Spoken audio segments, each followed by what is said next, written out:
Halo teman-teman, balik lagi nih sama gue Albert Gustavo. Hari ini gue akan berbicara mengenai waiting room. Gue ngomong tentang ruang tunggu gitu ya. Yang ada di pikiran kalian itu apa sih? Pasti ada beberapa dari kita yang mikirnya langsung ke bandara atau mungkin ke pesawat gitu ya. Karena di sana kan ada waiting room. Nah, ini kalau ada pikiran-pikiran gini mungkin karena mau liburan nih ya. Karena kita udah mulai capek dengan di rumah aja, udah mulai bosen. Jadi kita mikirnya langsung bandara gitu ya, pesawat. Nah, setiap dari kita nih pasti pernah lah ya berada di waiting room dimanapun kita berada. Contohnya mungkin lo lagi nunggu pesawat, lagi nunggu bus, atau mungkin lagi nunggu meeting juga, nunggu orang gitu ya. Dalam hidup ini kita juga sebenarnya lagi menghadapi waiting room gitu. Kita sebenarnya lagi ada di waiting roomnya kita masing-masing nih. Seperti kita tahu tujuan kita itu apa gitu kan. Kita sebenarnya udah tahu nih tujuan kita itu apa. Nah, saat menjalani prosesnya itulah waiting room kita. Jadi waiting room ini bisa dibilang juga sebagai tempat di mana kita itu diproses. Gitu ya.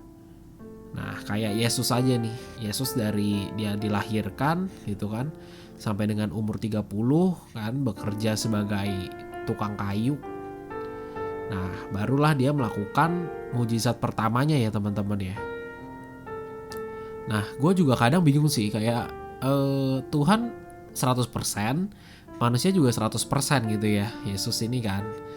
Nah, kenapa sih dia mau melaksanakan proses yang ada gitu? Kenapa nggak dia langsung aja udah melakukan mujizatnya aja deh, mengubah air menjadi anggur di perkawinan Kana itu kan?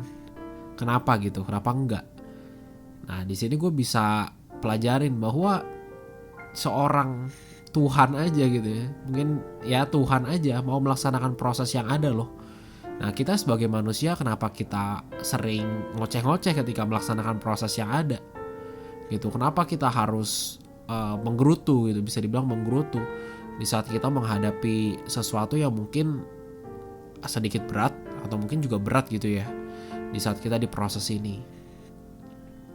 Nah, gue yakin banget kalau Tuhan itu udah siapin yang terbaik buat kita. Jadi kita cuma perlu ikutin aja sebenarnya, ikutin prosesnya aja. Udah gitu setia untuk tetap mengikuti Yesus. Karena dari situ juga Tuhan yang bakal atur semuanya gitu, atur proses yang ada, atur juga tujuannya. Dia akan mengatur segalanya untuk kita gitu. Nah, ketika kita nih di dalam waiting room kita ini, atau mungkin kita lagi diproses sama Tuhan ini, sebenarnya kita itu bisa melihat hal-hal baik, hal-hal yang benar-benar gak bisa lo lihat ketika lo gak menjalani proses ini. Kita akan bisa melihat peluang, kita bisa melihat ide, pengalaman, dan juga cerita yang baru. Nah, hal ini yang nantinya akan berguna banget, gue yakin berguna banget buat kita ketika kita udah mencapai tujuan kita.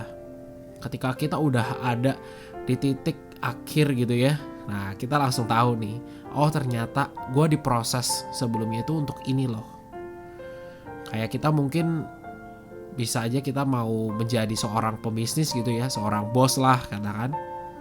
Ketika lu mau jadi seorang pebisnis, berarti lu kan harus ngerti kan, lu harus ngerti produk yang lu jual, lu harus ngerti caranya buat maintain customer gimana, caranya untuk melakukan marketing gimana, lu harus ngerti semua nih. Ketika lu gak mau melalui proses itu, lu maunya tiba-tiba jadi bos. Ketika lu jadi bos, apa yang lu mau lakuin gitu? Lu mau cuma main game di kantor aja? Kan gak mungkin ya, perusahaan lu bangkrut pasti. Nah, itulah gunanya sebuah proses. Itulah gunanya kenapa setiap dari kita itu harus siap untuk diatur sama Tuhan, siap mengikuti apa yang Tuhan mau. Nah, ini nih penting banget buat kita gitu ya. Nah, kalau ngomongin tentang persiapan atau proses atau waiting room ini, kita bisa buka Alkitab juga dari Mazmur 27 ayat 13 sampai 14. Sesungguhnya aku percaya akan melihat kebaikan Tuhan di negeri orang-orang yang hidup. Nantikanlah Tuhan, kuatkanlah dan teguhkanlah hatimu. Ya, nantikanlah Tuhan. Kalau ngomongin tentang persiapan ini nih, dinyatain juga ya di ayat 14 ya teman-teman. kuatkanlah dan teguhkanlah hatimu. Nah ini udah satu komitmen yang harus kita pegang nih teman-teman. Sebelum kita menghadap apapun itu, kita udah harus mempersiapkannya gitu. Kalau ini kan yang mengatakan kan Daud ya. Nah Daud nih bilang, kuatkanlah dan teguhkanlah hatimu, ya nantikanlah Tuhan.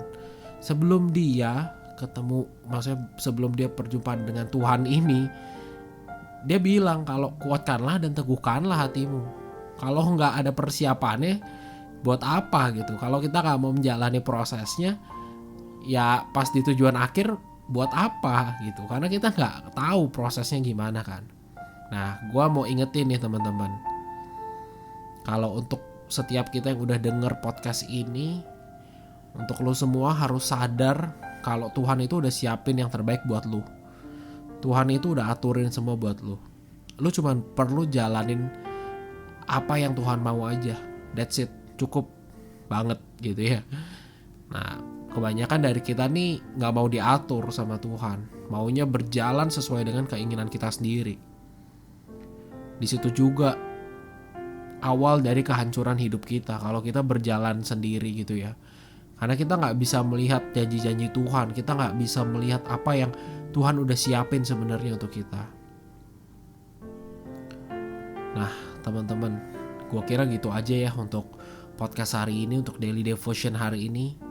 Gue harap ketika lu udah dengerin podcast ini, lu bisa ambil waktu sejenak, lu bisa ambil waktu 1-5 menit, lu berdoa, lu minta Tuhan, lu minta pertolongan Tuhan untuk menjalani proses ini.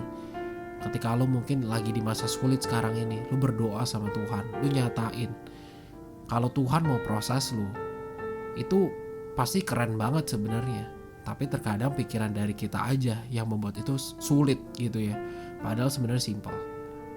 Oke, gue kira gitu aja daily devotion hari ini. Gue Albert.